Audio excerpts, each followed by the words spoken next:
Kining nakita ninyo nga video sa ato ang gitawag og screen, usa ka makadismaya ug makababa moral sa atong panahon karon. Ngano man kay tungod nagtuo siguro ang uban nga kining paghimo sa pagbuntis sa usa ka babae, murag nahulog lang siya nga kana bitawng usa lang ka trial and error.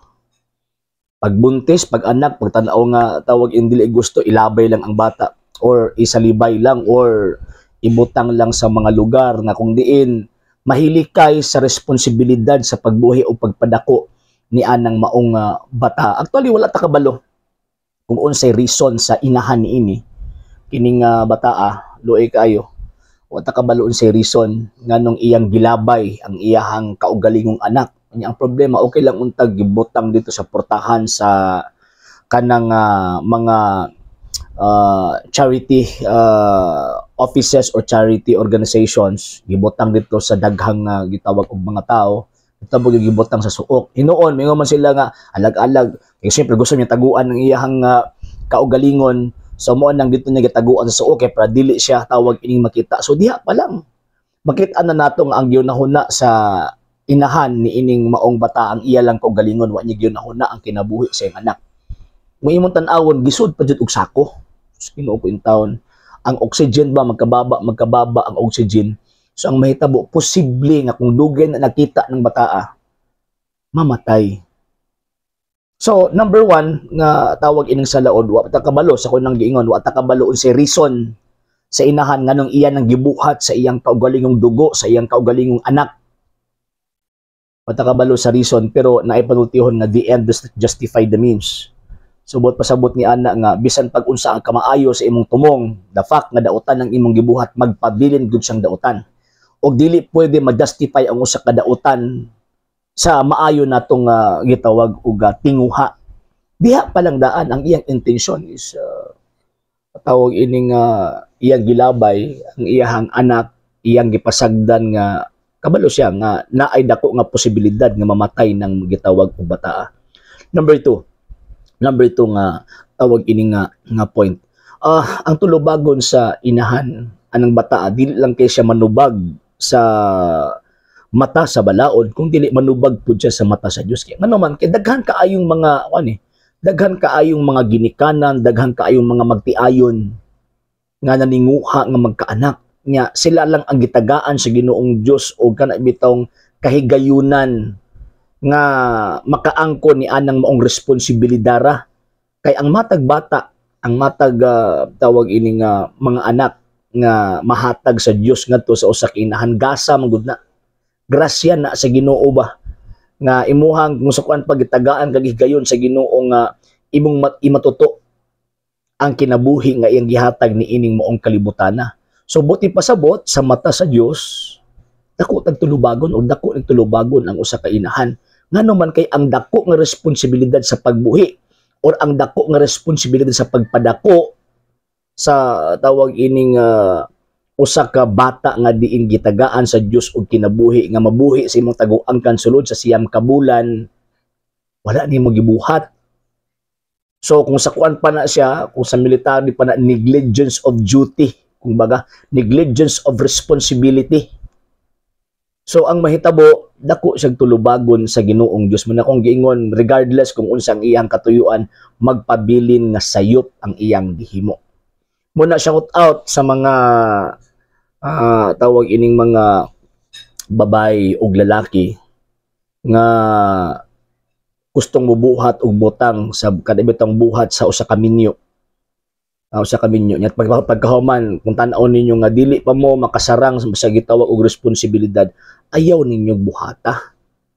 Ayaw ninyo buhata, likayin na kay ang kana manggong buhat sa magtiayon, buhat sa babae ug lalaki nga mag-asawa para ra maguna sa ilaha kay ilahang gitake ang responsibility, nanumpa sila sa altar nga iyon mag-uban hangtod sa hangtod, and at the same time sa samang pagkaagi gidawat nila ang responsibility nga pohon mamahimong ginikanan.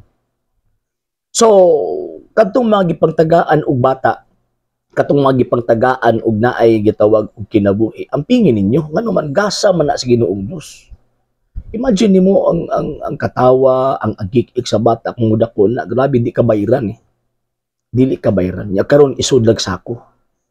Unya kung tan-aw nato nga grabe yung problema mo di ka kadawat si mga galing ayaw pud kung sa kuan pa ayaw pud ibutang dito sa kanang mga lugar nga kabalo ka nga lampas 50% nga mamatay ng bata. Kay mahulog man na nga gitugutan nimo nga mamatay na pinaagi sa imuhang gitawag og pagbuot. So ngano man di kakabuhi, ngano man di iadto nimo sa mga charitable institutions. Ngano man di ay iadto nimo ihangyo nimo sa mga tawo nga way mga anak nga o pwede. Sa kuan naman last recourse na last recourse na. Oh, pwede mong ihangyo nga para mubuhi anang gitog bata. Anong kinahanglan pa magyud ilabay? Makasusubo ba nga kuan ba? Makasubo nga kana bitaw nga tawag ini nga hitabo mga sir og mga akto dili na ko ang video nakita lang nako ni sa kuan. Wala ko kabalo ano sa ani gi-upload. Wala akong kabalo ano sa ani tawag ini gi-upload sa tag iya mismo sa video pero man akong giingon makaluluoy ang bata. Luoy kay ang bata eh.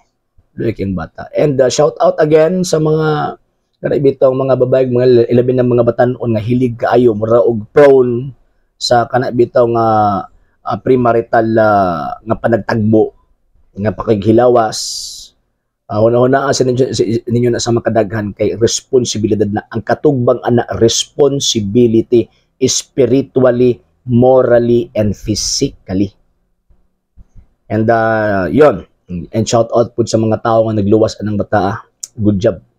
Mga sir o mga ma'am, giluwas ninyo ang kinabuhi ni anang maong bata.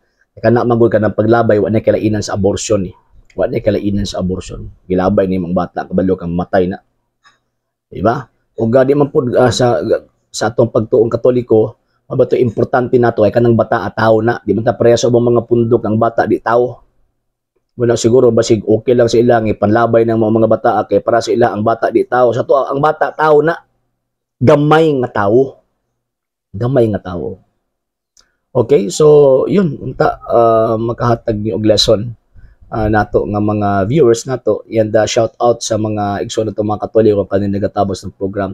Daghan salamat particularly Sir Rodo Descaliar, Sir Romeo Inodio, Sir Robert Avila, Sir Michael Roger Oy, Sir Nicky Blat, Sir Dencio Sibilies, Sir Emmanuel Papas, Sir Dencio Sibilias, daghan kayong salamat sa inyong tabang ug sa inyong suporta. Ug sa tanan nga wadi pa nako malitok ang ilang mga pangalan dinhi. Sige, one of our videos pag-post nato ilitok na po nato ilang mga names. Daghan kayong salamat. Nya ayaw mo kalimutan sa pag-like, share, follow sa tong page RJ Horolan Center sa TV Palapunta Argumento og sa atong mga channels ayaw mo kalimot sa pag-subscribe. Daghang salamat, maayong buntag or maayong adlaw. Ave Maria, Viva Cristo Rey. Sa hindi pa po nakapag-follow sa mga pages po natin, i-follow nyo po yung mga pages po natin. RJ Horolan Center II, TV Palapunta Argumento page, Kuya Apologies TV page, and RJ's Vlog 2022. And pwede rin po kayo mag-send po dyan ng Facebook stars. And also, sa ating po mga channels, sa hindi po nakapag-subscribe, i-subscribe po ninyo yung mga channels natin. The Lay Catholic, Apologies International Official, RJ Center II TV, Kuya Apologies TV, and Barrio Kawayan Religious Forum. And pwede rin po kayo mag-send po dyan ng super sticker, super chats, and super thanks. And maraming salamat po sa mga kapatid at mga Katoliko na ulis pong tumutulong sa programa po natin.